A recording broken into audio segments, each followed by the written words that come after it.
1, fire alarm. Fire alarm answering. 12 Winchester come in on the Pleasant Street side.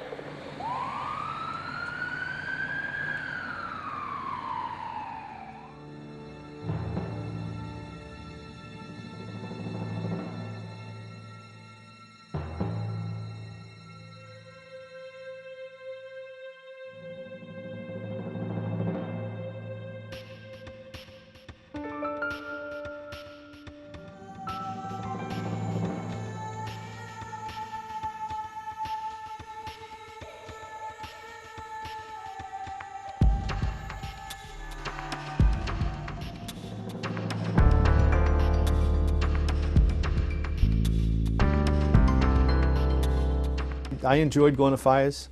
It was a challenge for me. You go up against something that was a tough situation. You know, the noise, the smoke, the heat, and it was a challenge.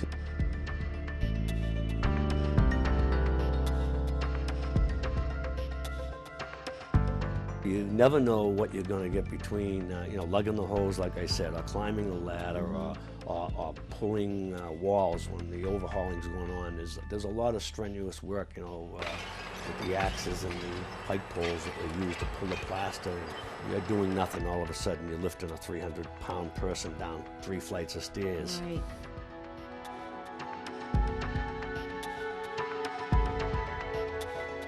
It's exciting. Firefighters will tell you they like going to fires. They don't like to see people, hurt or their property destroyed, but they do enjoy the fight.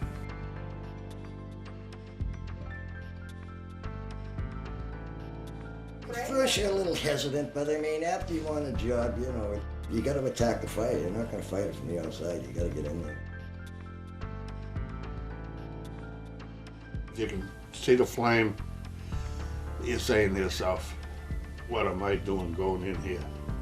You just get the feeling, I'd like to get home to my family. What am I doing running in here? Everybody else is running out. But you gotta do what you gotta do.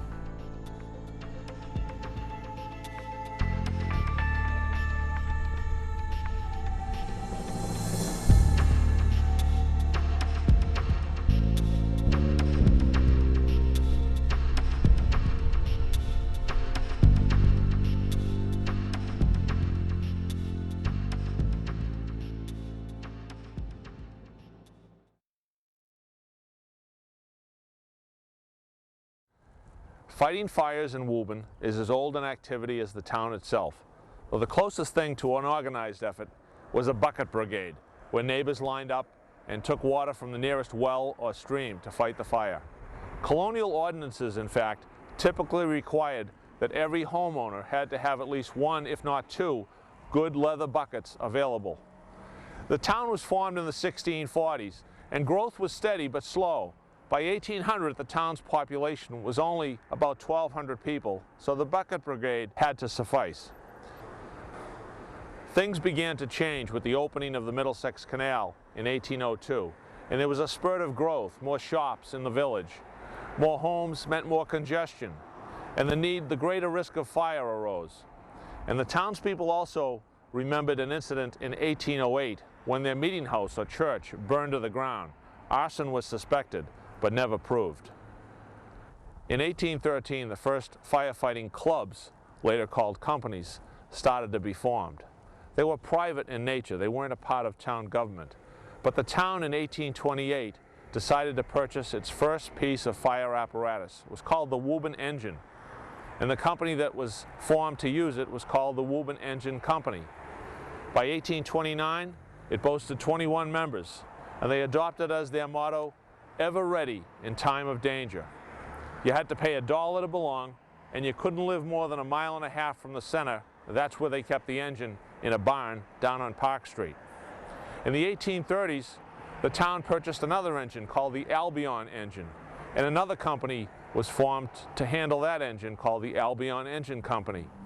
In 1843, one of its members, Josiah Richardson, was killed while fighting a fire on a home up on Academy Hill, now called Warren Avenue, when a chimney fell on him.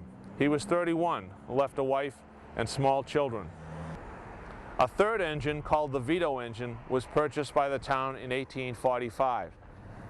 They weren't engines like we think of them today, but rather not much more than a hand tub, which would be continually filled by buckets of water. But working a pump, men could get a steady stream of water directed on the blaze. These hand tubs were pulled by hand to the scene of the fire. By the 1840s, the town was undergoing even more growth, fueled by the coming of the railroad to Woburn Center and the arrival of hundreds of immigrants looking for work and drawn to Woburn by work in the growing tannery industry. More fire companies were forming, and the need for more organization and to bring them under the town government was soon at hand. The result was special legislation passed by the state legislature that officially formed the Woburn Fire Department in 1851. The initial organization consisted of 3 separate companies: Sturgis Company No. 1, stationed on Montvale Avenue, then called Railroad Street, near the center; Jacob Webster Company No. 2 on Elm Street in North Woburn; and Washington Company No. 3 on Main Street near Central Square, though not on the site of the present station.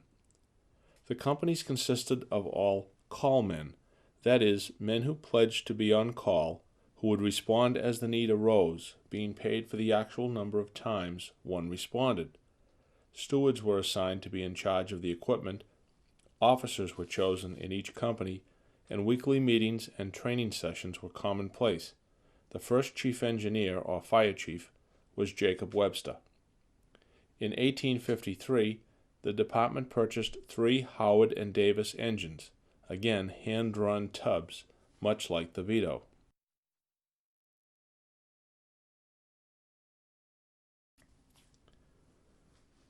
During the next 2 decades, and led by a booming leather industry, the town of Woburn would experience unparalleled growth in its population, its commerce, and in its own institutions, the fire department included.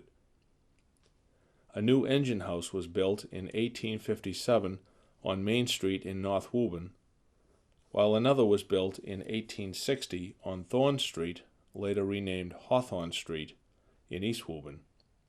Yet another in the Cummingsville section of town, at Willow Street and Bedford Road, in 1867. And new equipment was added as well, the most significant being a manually pulled hook and ladder carriage, purchased in 1857, and a single Amoskeag steam engine, purchased in 1866. Shortly thereafter, the first permanent or full-time firefighter was appointed and charged with being ready to hitch up the horses and race them to the scene of the fire. The Amoskeag steam engine would be in continuous use until 1893. The growth continued, and in March of 1872 the town opened and dedicated its biggest and newest station on Wynn Street, at the corner of what would later be Federal Street. The department at the time consisted of 164 men, virtually all of whom were still call men, arranged into 6 different companies, and working out of 5 stations. With all of its men, new stations, and equipment, however, the Woburn Fire Department was about to face the biggest challenge of its still fairly short history.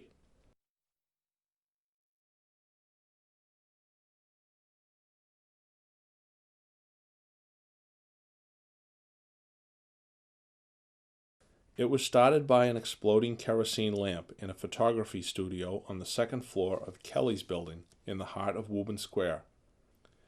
The building, formerly known as Knight's Building, had served as the site of the town's first high school classes in 1852.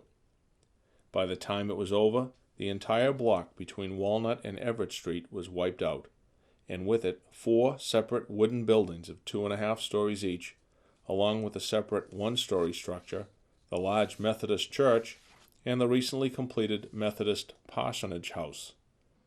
The estimated loss of value was over $70,000, a staggering amount at that time.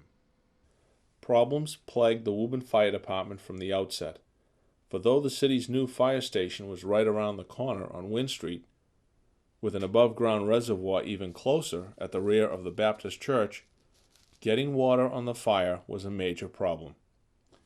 Late winter storms had dumped heavy snow in the town only days before, with deep, uncleared drifts surrounding the reservoir. It took firefighters 45 minutes to get through and get a hose line on the fire. In the interim, Chief John Gilchrist had ordered firefighters to pull a line from the next nearest reservoir on Main Street opposite Summer Street, only to find upon arrival that the water in the reservoir was frozen. By 7 p.m., companies had responded from Winchester, Stoneham, and Medford. Indeed, 3 pieces of equipment from Boston were loaded onto trains, unloaded in East Woburn, and raced to the scene of the fire, arriving around 9:30 p.m. By then, things were well out of control, with no hope of saving most of the block, and firefighting efforts were confined to keeping the blaze from spreading to nearby Union and Broad, now Campbell, streets. By 11 p.m., the fire was finally brought under control.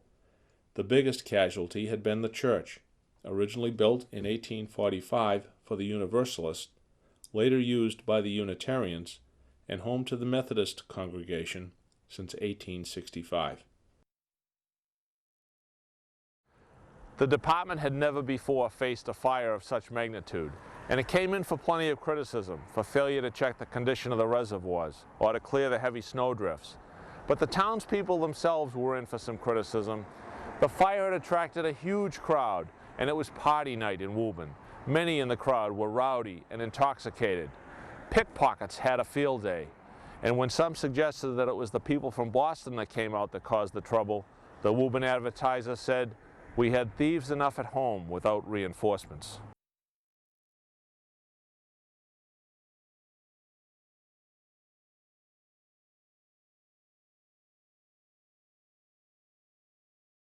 As did the town and soon-to-be city of Woburn grow, so continued to grow the fire department.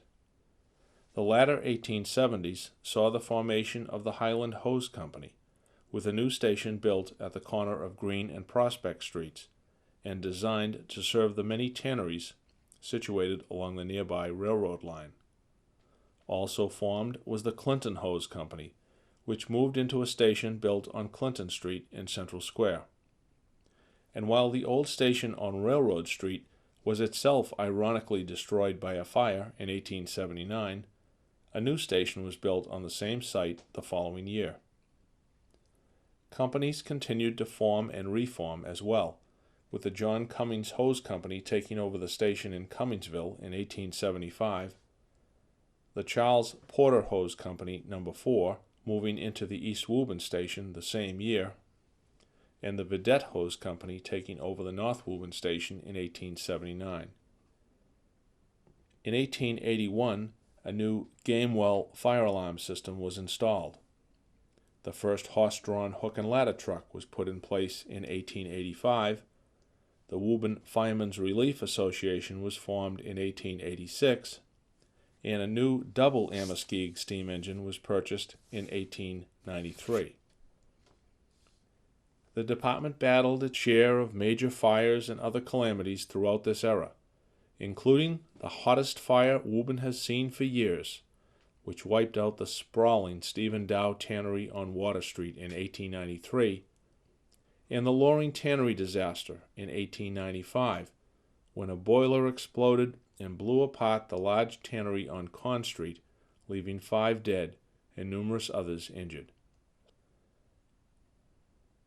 As of 1900, Chief Clarence Littlefield led a department that had a complement of 3 full-time firefighters and 63 callmen. They manned 7 stations and utilized 14 horses, 4 of whom, however, were shared with the city's highway department, with stables in the back of the Wynn Street station. The year 1906 saw the construction of a new station on Main Street in Central Square, the first station to be built of brick. The same year saw the application of civil service rules to firefighters. The year 1906 as well saw the department battle a major fire in which the auditorium, a large structure on Montvale Ave opposite Prospect Street, was completely destroyed. Over 1,500 people were present for the annual St. Patrick's Day Minstrels Show hosted by St. Charles Parish when the fire broke out, but they all escaped the spectacular blaze without injury. 4 firefighters were injured, however, battling the blaze. Frank E. Tracy was appointed as the new fire chief in 1908. Having been a call man since 1881 and the assistant chief engineer since 1891, he would go on to lead the department for another 30 years. Chief Tracy could little have imagined that the department he inherited in 1908 was on the verge of some significant, indeed radical change. By the end of the year, even he had an inkling of things to come, however, and he noted the advancement in the manufacture of fire apparatus propelled by motors of various kinds. And he said in his annual report to the mayor that perhaps the time will come when the department could be equipped with these horseless carriages. A way of life was about to end for the Woburn Fire Department.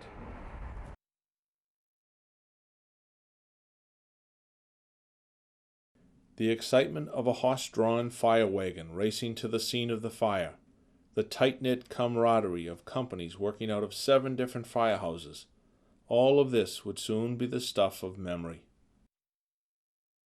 My name is Mike McGann. My father was John H. McGann, a fireman. He joined the Woburn Fire Department in 1910. And my brother Bob was a Woburn fireman, and he joined in 1945. They were both a mechanician, which was a mechanic in the fire department. My father started at engine 1. Of course, he was a mechanic, so he was at all the fire stations. But he was stationed on engine 1, which was mostly his entire career out of engine 1, which was the first piece of fire apparatus, motorized fire apparatus that Woburn had. He was the first man ever to drive a motorized Really? fire truck in Woburn. Yeah. Really? First one. Yeah. Wow. But he did remember all of the horses. Oh, yes, remember the horses. They were Tom, Dick, and Harry, if I remember the names right. The 3 of them. Yeah. You've given me a wonderful picture of him driving. Yeah, yeah. And who else was on that? Do you know who else was on that wagon with him? More than likely there was Cuneo and Flaherty and Kerrigan, because they were the permanent men, and Boxer Foley was the permanent man on engine 1. Who takes care of all these animals in these days when they had the wagons? The firemen. But I mean, were there barns out back? Or? No, they had a stable in the rear of the Wind Street station, is the one I remember of mostly. There was a little chief's office. When you walked in the Federal Street side door, there was a chief's office on the left-hand side, and behind that were the stables to the rear of the building. And that's where the horses used to be. And then when an alarm came in, these horses would spring right into action. Really? Yeah, they would run right out of that thing and run right up into the front of the engine, or the hose thing, and the harnesses were hung up in the ceilings, and the harnesses would drop right down onto the horses, and the firemen would secure the straps and the belts and so forth. And off they went. And off they go. These horses weren't afraid of the fire when they got there. No. They were like greyhounds today, you know. The minute the bell rang, they were ready to go. Off they went. I think they were just like the firemen. They were made a buy-in. They learned from experience. From experience. Motorized equipment, it was said, would mean faster response times, and that meant fewer need for all those stations or for all those companies that manned them. So there was a fair amount of resistance to the plan among the callmen themselves. Many an ordinary citizen was opposed as well, still distrustful of these newfangled horseless carriages. But in 1915, Harold P. Johnson took office as mayor and vowed to mechanize the fire department.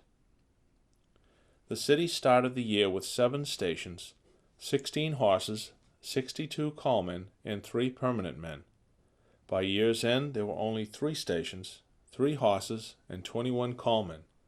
But there were 2 new motorized pieces of equipment and 7 new permanent men trained to drive them. Gone were over 40 callmen, and closed were the Cummingsville engine house, the Montvale Ave station, the Highland hose house, and the North Woburn engine house. Gone too, and put up for sale, were 13 horses.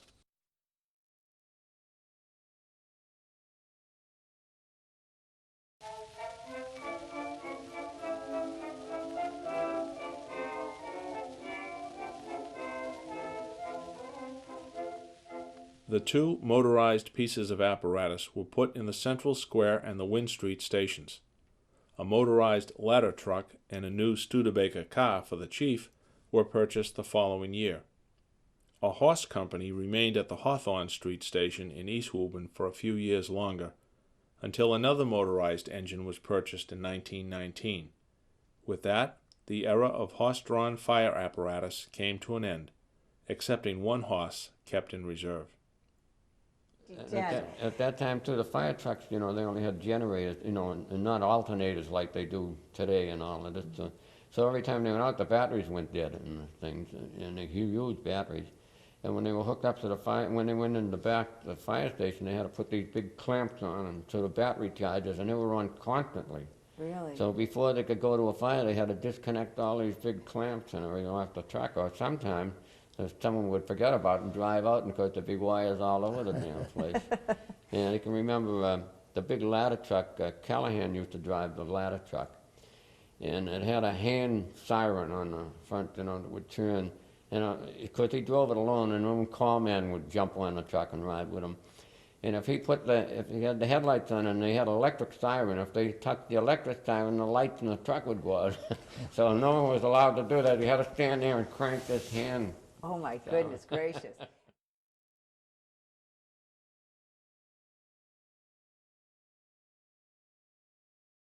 The fully motorized Woburn Fire Department saw continued growth, with the force at the beginning of 1920 totaling 30 men and growing to 43 by the decade's end, generally split about 50-50 between full-time permanent men and call men. The names on the force: Cuneo, Callahan, Tebbets, McGann, Quigley, Hammond, Caniff, McMaster, Doherty, and Mulrennan, to name more than a few, often reflected a continuing link in long family traditions of firefighting. They continued to be led throughout the decade by Frank Tracy, whose position as chief engineer had only recently been made full-time as of 1918. The chief had turned 65 in 1920, but in an era before mandatory retirement laws, he would continue to serve right through the decade and beyond. Throughout the decade as well, the chief would make continual warnings and pleas to city officials regarding the deplorable condition of the aging Central Fire Station on Wynn Street, urging that it be repaired, if not replaced. In words no doubt carefully chosen, he called the station a veritable fire trap. The station would somehow remain in use until 1964. Can you remember the first station that your dad was stationed at and going there? Yeah, on Wynn Street. On Wynn Street. Yeah. And do you remember that station yourself? Oh yeah, it was falling down during World War I. Why it never caved in, I don't know. You know, when they went from horses to the trucks and so forth, they had to shore the buildings up. Then when they did get a new ladder truck, they had to put all sorts of beams in the thing because the weight of the truck would go right through the floor. Really? Yeah. Every decade brought its share of tannery fires and other large conflagrations, and the 1920s and 1930s were no exception, with the force taking on the aftermath of a tornado as well. And danger, as every firefighter knew, was always just around the corner. Biggest fires were all your leather tanneries. The leather tanneries were all wooden buildings at that time, and the floors were covered with what they called daub. Daub used to be the finish they put on patent leather, and they put it on with great big brushes because it splattered all over the floors, with just a couple of inches thick on the floors. So the minute that thing went on fire, that building was gone. There was practically no stopping them. They were just a roaring inferno. Yeah, I can remember, I would say a dozen of them. Really? Yeah, going up in flames. Because like the south end where you really were from, they had many tanneries down that way. Yeah, we had Beggs and Cobbs and Fox and I don't know, dozens of others. Right within a half a mile we had a dozen tanneries, and every single one of them burnt down. What did he do for work, Joe? My father was a fireman He was a fireman here in Woburn. here in Woburn on engine. First he was up at engine 3 in Central Square. Mm-hmm. Then he ended up in engine 1 in Woburn, and down on Wynn Street. and he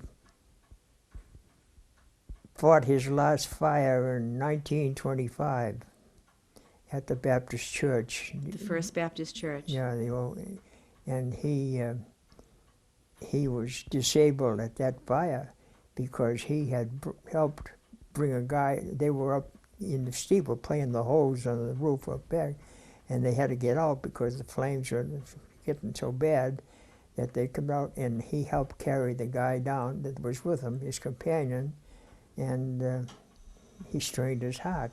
Really? And he ended up in the Choate Hospital that night. He never fought another fire. I do recall one fire, as I said, in the Town Line Cafe, which was across the street from us, from our home. And I remember my father, when we look out the window, the place was really on fire. And I remember him driving the first truck down, and he pulled in, and I was outside at the time. He says, "Come on, Mike," he says, "we got to go in and get Billy, me, and them. They're in the building." So, I never been in a burning building.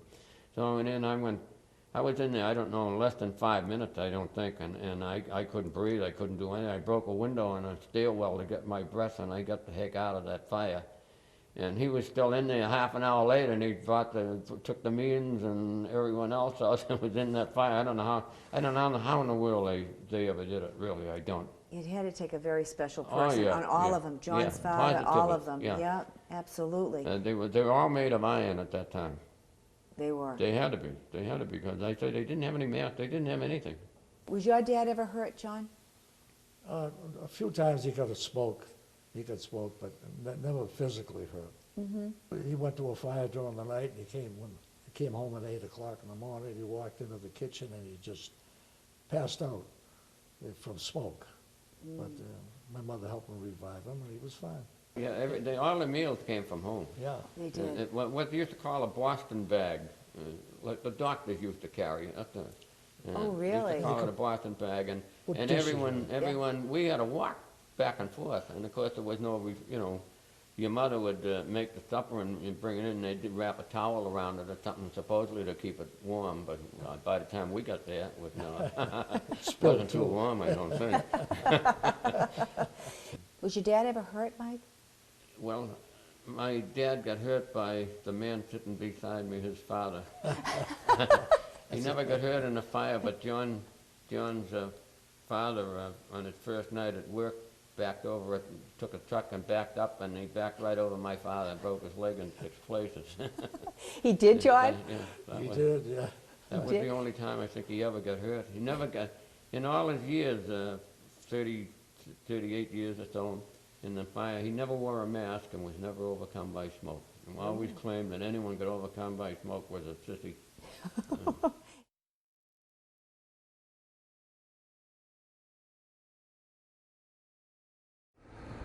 The stock market crash in 1929 and the resulting economic depression that followed had a serious effect on the department.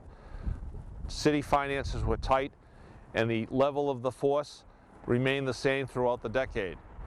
City finances were so tight that new equipment couldn't be purchased. The two workhorses of the department, the 1915 American LaFrance engines, were piling on the miles, but they couldn't be replaced. Times were tough. 1 in 4 Americans was out of work, and in Woburn's case, 1 out of every 2 tannery workers who had been employed in 1928 were unemployed by 1932. City homeowners found their own finances were tough. Taxes were tough to pay. One man, however, promised relief. He ran for mayor in 1937, promising that he would shake up City Hall as it had never been shaken up before. The man's name was William E. Kane. He was sworn in as mayor on January 3, 1938. Within a few days, he had laid off 50 men from the Public Works Department. Several days later, he submitted measures to slash virtually all municipal salaries, police and firefighters among them. When the city council refused to go along, he simply withheld everyone's paycheck for 7 weeks in all before a compromise was reached. But more crises followed, with the mayor proposing further salary reductions of 20% across the board. And John, what did your dad think about all of this? Did he ever say? Well, he hated Mayor Kane, that's for sure. And he always said that nobody in the city of Woburn votes for him. the day before election, but he always got in. They always But, get in. But what he did behind it, he reduced the tax rate. And how he did it, he didn't plow, he wouldn't turn off the street lights, he wouldn't plow the streets, and then he start cutting payments, you cut people out completely, you know?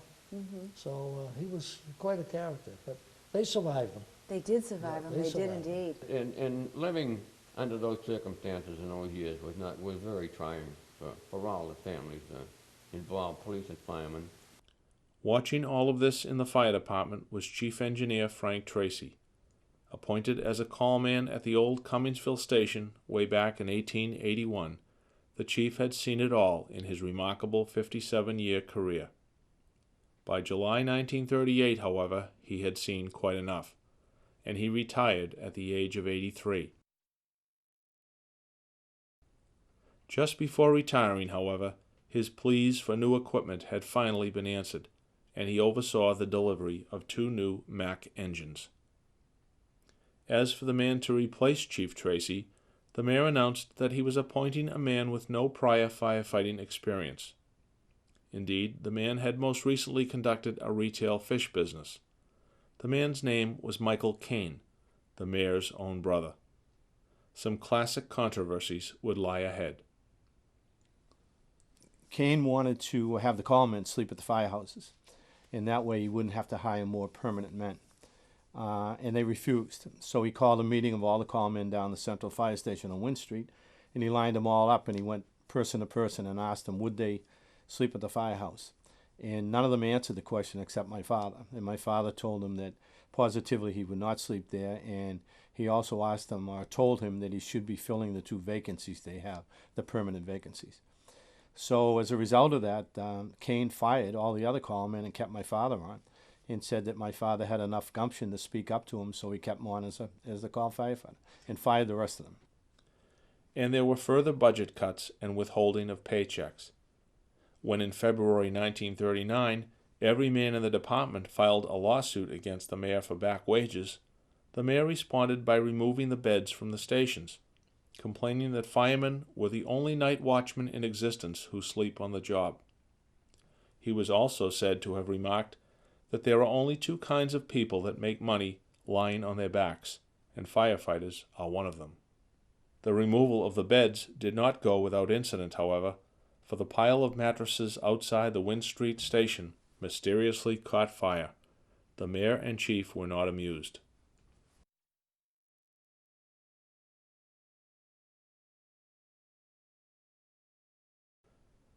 The department entered the decade of the 1940s with slightly less manpower, as the mayor had not filled positions caused by deaths or retirements. Longtime fireman Lieutenant Daniel Kerrigan had died in 1937, and the early 1940s saw the retirements of longtime captains Patrick H. Flaherty and Michael J. Cuneo. With the outbreak of war, the force shrank even more. Your dad and you both served. He was a World War I veteran, but you both served together in World War II. Yeah. Tell me about your dad and why he went back into the service in World War II. Well, in 1942, the Coast Guard was looking for enlistees to work in the wharfs where they were loading ammunition and stuff, especially firemen. And my father and Joe Haley, who worked with them, they enlisted. By 1942, the permanent force was down to only 14 men. And of course, at that time too, in the fire, there was no one in the station. When the trucks went out, that was the place was empty. And at that time, there were no electric doors, so you had to pull a chain, and the door would spring up. But Crovo across the street that ran the gas station, he would come over and shut the doors. And at the same time, there was no one to stay in the station, and if another alarm came in, the phone would be ringing and no one there'd answer, and Crover would run over from the gas station and answer the phone.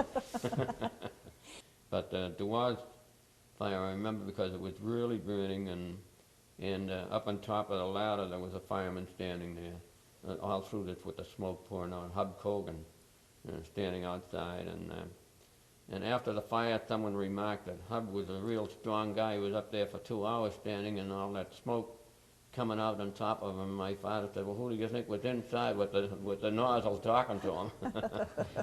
Hub was a call fireman for many, many years. He used to work in Larry Murphy's drugstore. Oh, he did? As a callman. So when the fire would come up, you'd see the engine one come up Main Street and would stop at the Larry Murphy's and pick Hub up. and off to the fire they would go. To supplement a shrinking force, Chief Kane formed a volunteer auxiliary fire department and oversaw weekly training exercises. By war's end, even the mayor was acknowledging the need to beef up an understaffed force, and the late 1940s and early 50s would see several callmen appointed as permanent, including Wendell Tebbets and Herbert Hub Cogan. And numerous callmen were also appointed, eventually becoming permanent. They would, in their own right, become the next generation of Iron Men, and form the backbone of the department for the next 2 to 3 decades. They included Vic Stable, Neil Booker, John McMaster, Edward Callahan, Bill Sweeney Sr., Gerard Gaynor, Bill Donahue, Robert Perry, Frederick Dowd, Tom Porter, Frank McManus, Bob McGann, Bernard Golden, Walter Feeney, John McDonough, Tom Charay, and the Lawson brothers, Howard and Walter. The mayor also agreed to purchase some much-needed new equipment, including a long-sought-after aerial ladder truck brought on board in 1945 and a new Ford engine purchased in 1949. But if, through these appointments and purchase of equipment, people thought that Mayor Kane had mellowed somewhat in his relationship with the department, he gave them one more reason to think again. When Woburn voters, against the mayor's advice, adopted a state statute reducing firefighters' hours from 84 per week down to 48, Kane responded by spreading out the 48 hours over a 7-day period, essentially requiring firefighters to work 16 separate shifts of 3 hours each, at all kinds of crazy hours, and with never a day off. A firefighter might work midnight to 3 a.m., only to be back at 9 a.m., working until noon. He was never off more than 12 hours in a row, and often less than that. It took the better part of 2 years and another ballot initiative by the voters before the mayor reluctantly agreed to grant the firefighters 1 full day off per week.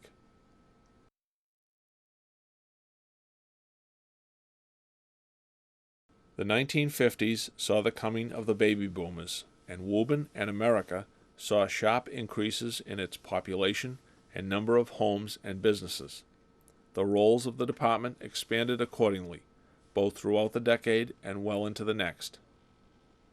By decade's end, the total force was 54 men, with 34 of those permanent, an interesting mix of old-timers and newcomers.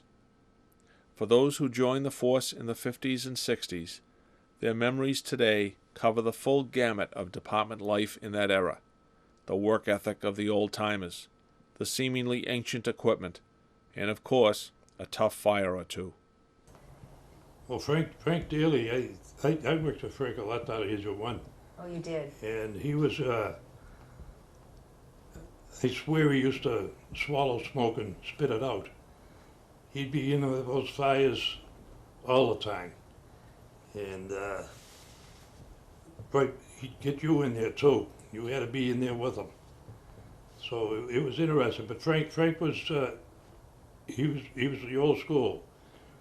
You backed that truck up to the Wynn Street station. You did not back it in until you washed it off. Then you backed it in and chamoised it dry. You made sure your gear was back in place. God help us, if you ever went upstairs and did your gear and everything back in place to get ready for the next alarm, you'd hear this yell and you better come down fast because it was Frank saying, "What are you doing, kid? Straighten this out." I can remember even as a kid seeing Frank Daly. He lived up on Eastern Ave, and seeing him walking down through Woburn Center.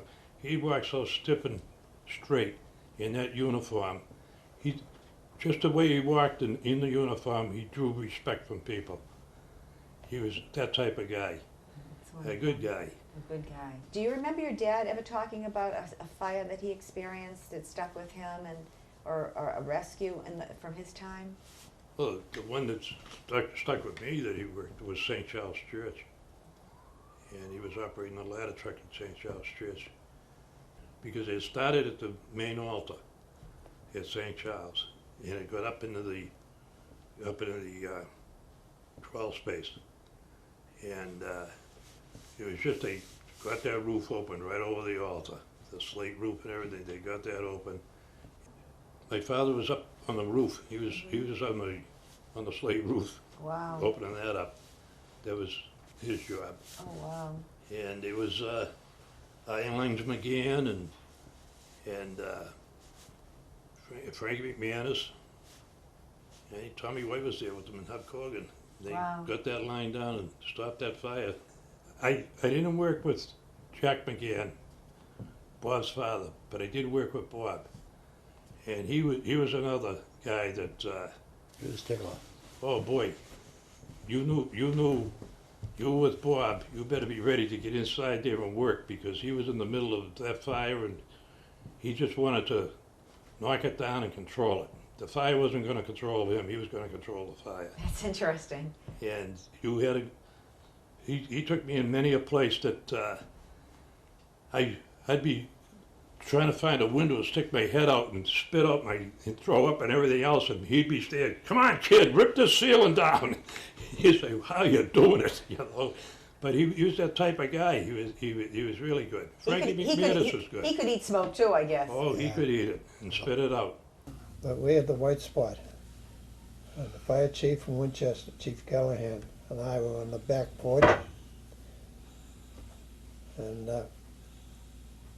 they had, that fire started, someone dropped a cigarette in the trash slot that went down to the basement, into the rubbish barrels. And that's where that fire started. And the white spot.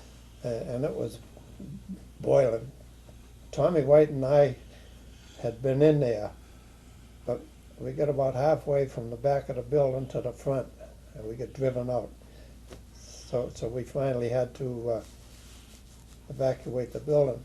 So Chief and I from Winchester were on the back platform, and finally a backdraft is when sufficient oxygen reaches the unburnt particles in the smoke and flashes over, so it causes an explosion. I happened to be laying on my stomach with the line, and the chief from Winchester was behind me. When it blew, it come out the door, it took his helmet off, pushed him off onto the concrete in the back, and it went right over my head. Oh, wow. Okay, my name is Bob Doherty. I was born in Woburn. I went on the fire department in December 1st in 1960. I got appointed as a call firefighter assigned to Ladder 1 down in Wynn Street. I got promoted to lieutenant in 1974, to captain in 1978, and to chief in 1982, May of 1982. I was chief for 15 years, and I did a total of 37 years on the job. Wow, a long time. Yeah. Did you always want to be a firefighter? Yes, my dad was a call man for years, and I always had a night hitch beside my bed. And if a fire came in during the night and it wasn't a school night, I went out with my father to fires years ago, back in the 40s and 50s. And your father's name was? James Doherty, Jimmy Doherty. Jimmy Doherty. Yeah. When you first went on, what was the training like, Bob? There was no training when I went on. The chief just said, if you go to a fire, you stay with Bob McGann or you stay with Freddie Dodd, one of the old timers. And that's how you learn. It was on the job training. Nothing like today. What kind of equipment did they give you then? When I first went on, they gave you a badge and a helmet. And that was it. You had to buy your own fire coat, you had to buy your own boots, you had to buy your own night hitch. Now, when you went on the fire department, who were the old timers then? Do you remember? The old timers, well, I worked with Neil Booker, Bill Sweeney Sr., Bob McGann, the Larson brothers, Tommy Porter, Billy Donahue. We only had 3 captains and 3 lieutenants at that time when I first went on. And it was Frank McManus was a lieutenant, Wendell Tebbets, and Neil Booker.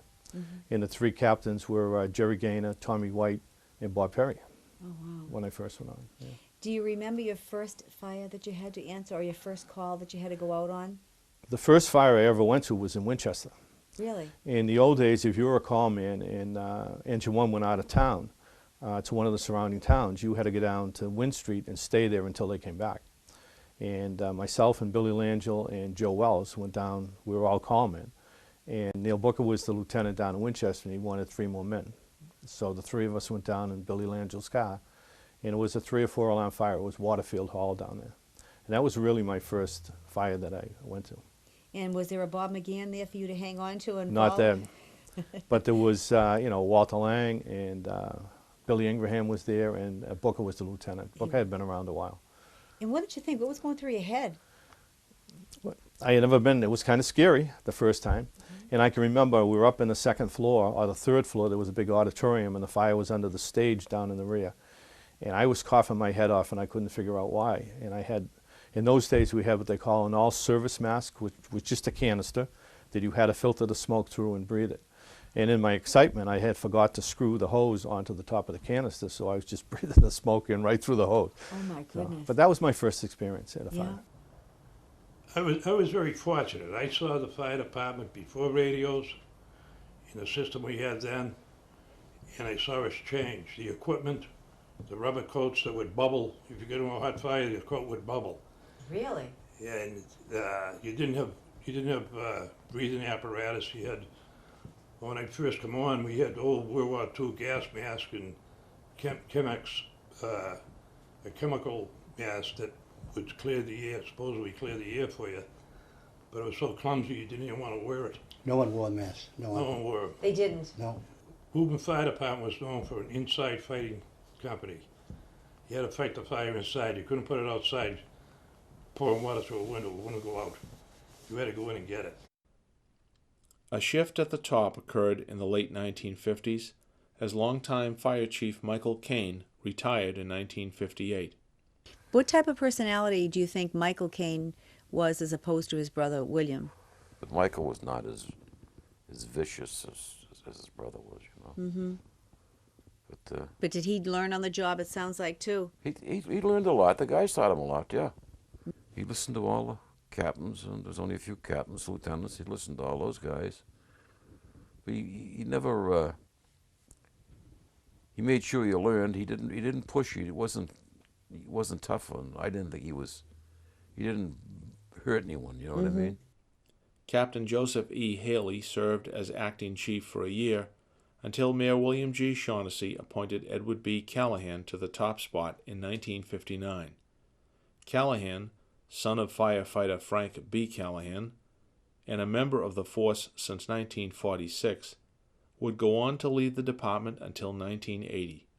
What improvements do you think were made under his administration as you look back? Chief Callahan. He upgraded all the apparatus. When he came in, we were still driving 1938 Max trucks. He was a very progressive chief. He was a chief during a lot of fires. He would soon oversee a major building expansion project, with 2 new stations built and opened in 1961 and 62. One was in East Woburn on Central Street, and allowed the city to finally stop using the decrepit old Hawthorne Street station, originally built in 1860. The other was opened in 1962 on Lexington Street, and was built in direct response to the population and home building boom that had occurred on the west side of the city. A third new station was added by decade's end, built in 1969 on Main Street in North Woburn. The era also saw the end of the line for the Central Fire Station on Wynn Street. Built in 1872, it had long since been decried as a veritable fire trap, but had somehow remained in use. A rear wall bulged in 1961, and the station was thought in imminent danger of collapse. The floor was no longer felt safe enough to hold the heavier trucks, and the ladder truck was relocated to East Woburn with the opening of the new station there. The old Wynn Street house had a rickety, it was a hardwood floor like that. But over the years, the pump would leak water and the ladder truck tank would leak water. So now you're getting ripples in the hardwood floor, right? So the out-of-town chiefs spotted that and said, if you go to Woburn, don't back in the station. Am I right? Yeah. Park outside. No matter if it's a blizzard, rain, whatever. You park your truck outside. You can go inside, keep the truck outside. The election, you used to vote at the fire stations. Yeah. You voted at Wynn Street, you voted at East Woburn, you voted at Central Square, the fire stations. In Wynn Street, they'd set up for the vote. They'd take the pump outside and the brush fire truck outside. The ladder truck would stay inside. And they'd set up the voting and everything. And sure enough, when they was counting the ballots, that was when they had the old paper ballots. When they were counting the ballots and everything, if it was a close election, that bell would hit and that ladder truck would have to go out. And they'd go out and that ripple flow would go and the tables would go and the ballots would go. And some people used to say on recount they'd have 50 extra votes, but I don't know how that happened. I don't know what happened, but those are stories. It was finally closed in July 1964 and was torn down in September of that year. Ironically, a fire broke out during the demolition, and ironically further, responding firemen discovered that the hydrant directly across the street was not working. The 1960s saw the formation of the first firefighters union. Freddie Dow was like a second father to me. And again, he and Walter Lang did more for the firefighters union-wise, getting our benefits than any other two people that I know since then. They passed the collective bargaining law, I believe, in 1965. So we voted in the union, and then it took us 5 years of negotiations with Mayor Gill to get the first contract. The 1960s also saw some newer equipment, including a new ladder truck, Snorkel 1, in 1965, Rescue 6 in 1967, and 3 new GMC-built engines in 1968.